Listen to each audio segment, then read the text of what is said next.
हल्द्वानी पहुंचे कांग्रेस के पूर्व प्रदेश अध्यक्ष ने राज्य सरकार पर भ्रष्टाचार किए जाने के आरोप लगाते हुए जमकर सवाल उठाए।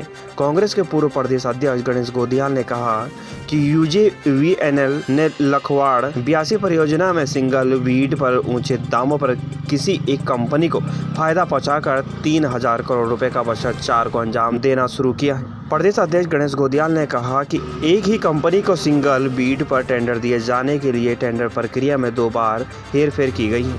यह किसी राज्य में भ्रष्टाचार का सबसे बड़ा उदाहरण है। कैसे 3000 करोड़ रुपए ठिकाने लगाए जाने के लिए ऊंचे रेट पर एक ही कंपनी को सिंगल बेड टेंडर देने का काम किया गया। गणेश गोदियाल ने कहा कि वो सरकार के संज्ञान में यह लाना चाहते हैं कि यह भ्रष्टाचार की परिपाटी बंद होना चाहिए। उन्होंने कहा कि किसी भी काम के टेंडर के लिए स्वस्थ परंपरा यह है कि उसमें 3 से अधिक प्रतिभागी होने चाहिए, लेकिन इतने बड़े टेंडर में एक ही कंपनी को उचित दामों पर टेंडर दिए जाने का यह खेल सरेराह भ्रष्टाचार को उजागर करता है। हल्द्वानी से दीपक अधिकारी की रिपोर्ट।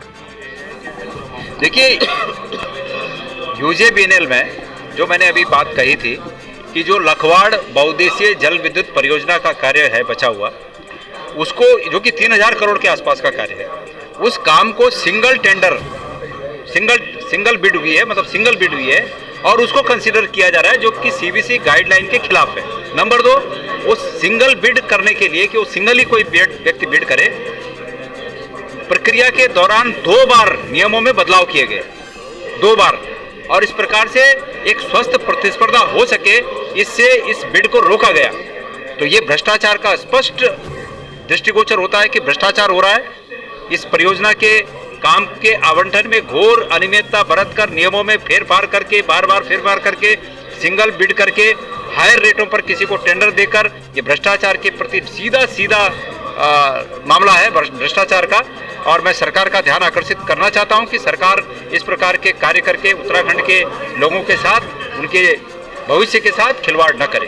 तो बात करें योजनाओं को लेकर जहाँ लगातार योजनाओं की बात कर रहे हैं, लेकिन धरातल में कुछ योजना सामने नजर नहीं आ रही है, चाहे वो लोगों की सैलरी को लेकर हो, चाहे और मामलों को। नहीं, कहीं भी सरकार नाम की चीज कहीं दिखती ही नहीं है। आप पीडब्ल्यूडी की सड़कों का हाल देख लीजिए, पूरे प्रदेश में सड़कें बुरे हाल में, सड़कों का बहुत ही बुरा हाल हो रखा है।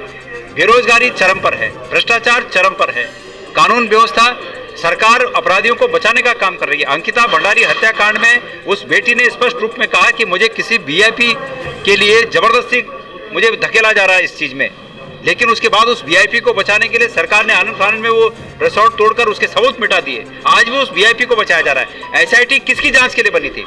एसआईटी इस जांच के लिए बनी थी कि उस वीआईपी का नाम उजागर हो। जब तक उस वीआईपी का नाम ये सरकार उजागर नहीं करती, ये निश्चित रूप में माना जाएगा कि ये सरकार उस वीआईपी को बचाने का काम कर रही है। तो कानून व्यवस्था की ये स्थिति है, एम्प्लॉयमेंट की आप देख रहे हैं, बुरा हाल है। मतलब हमारे युवा बुरी तरह से उम्मीद खो चुके हैं कि उन्हें कहीं रोजगार मिलेगा।